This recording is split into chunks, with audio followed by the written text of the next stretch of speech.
Што выклікала слёзы на вачах Лукашэнкі? Чым палохаюць беларусаў яго вайскоўцы? А таксама якія нечаканыя падрабязнасці расказаў вядомы беларускі медык.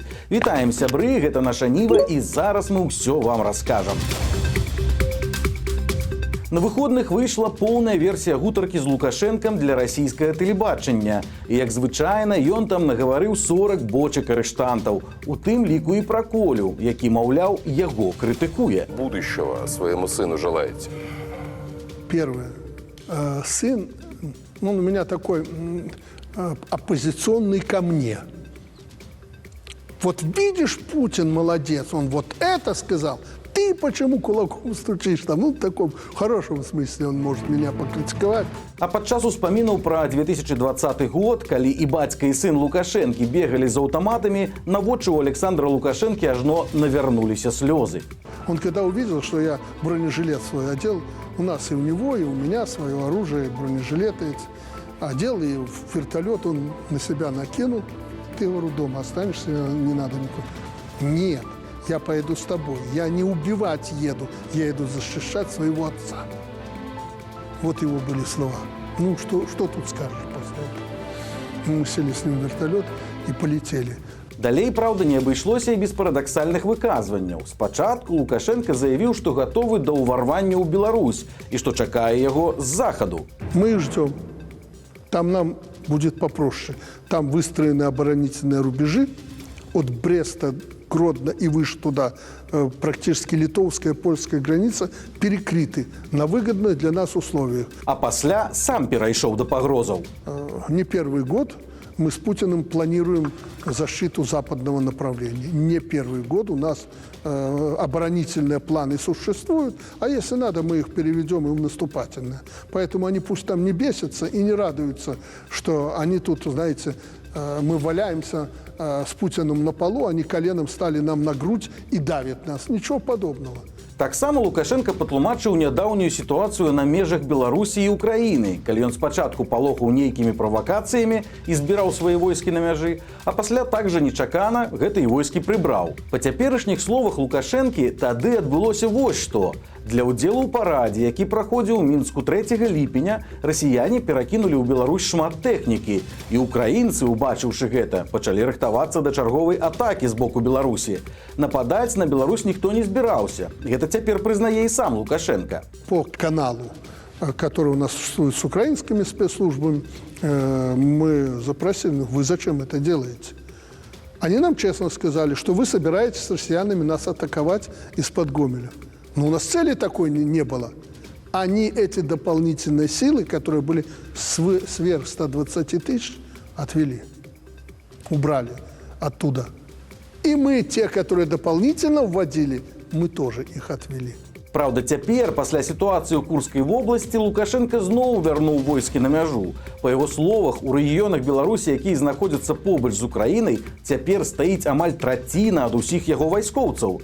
Праўда, як звычайна, тут ёсць нюанс, бо украінскія вайскоўцы абвяргаюць гэтыя словы і кажуць, што ніякага павелічэння беларускай групіроўкі не назіраецца. Таксама Лукашенко працягнуў абяцаць, што сыдзе з пасады. Ён, маўляў, рыхтуе людзей да новага кіраўніка Беларусі, але зноў жа, ніякай канкрэтыкі на гэтую тэму з яго вуснаў так і не прагучала. Ну і падсумоўваючы, напрыканцы Лукашенко заявіў, што яму не сорамна ані за яго словы, ані за дзеянні. Цытата: «Я нідзе не казаў адно, а цяпер іншае, таму што я, як гісторык, разумеў гэта і ацэньваў усю палітыку як трэба, паводле пэўных крытэрыяў. І я сёння чысты». Канец цытаты.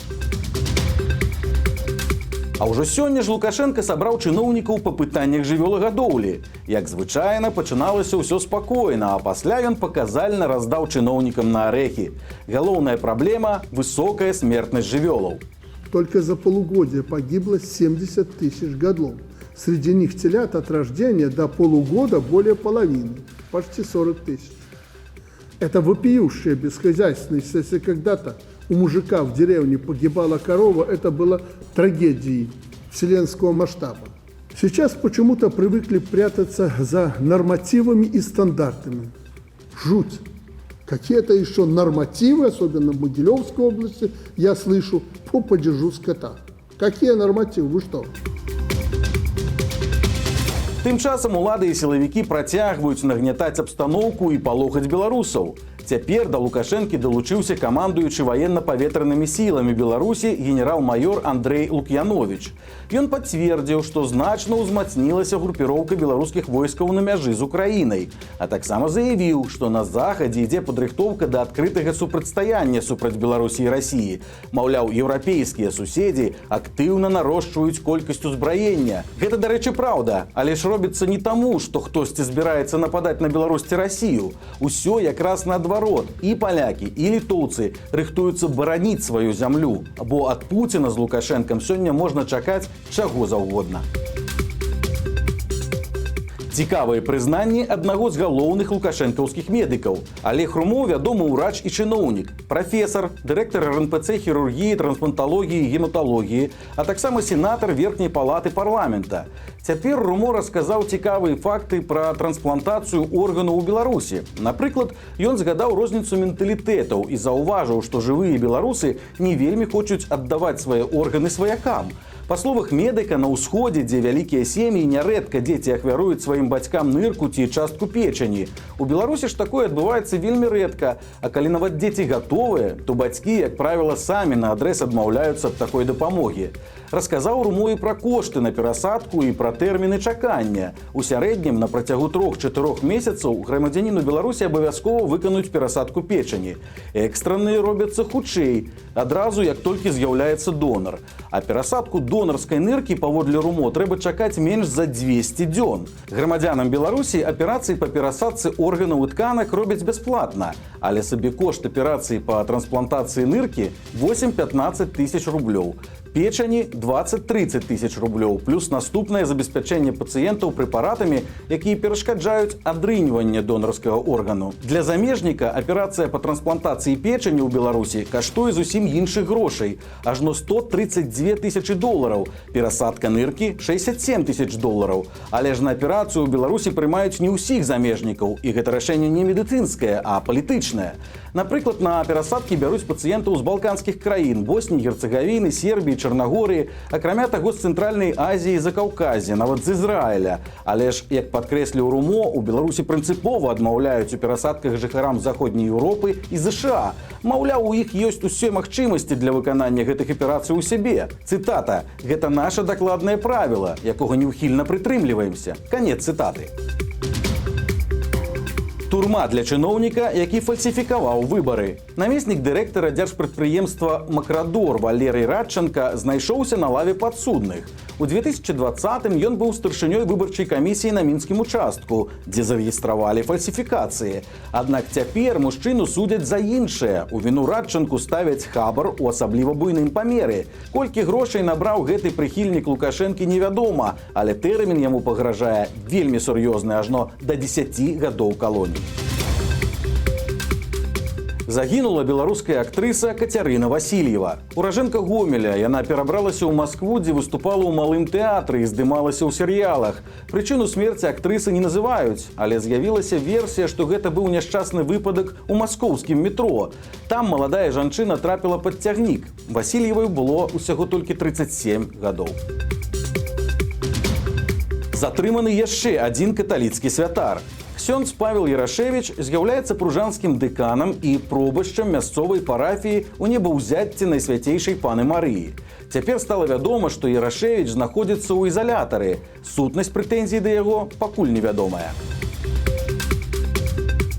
Пакуль Лукашенко паказальна мілуе некаторых палітвязняў, да іншых гайкі толькі закручваюцца. За апошнія месяцы ў Беларусі многім асуджаным да абмежавання волі пачалі актыўна ўзмацняць пакаранне і пераводзіць з хатняй хіміі ў калонію.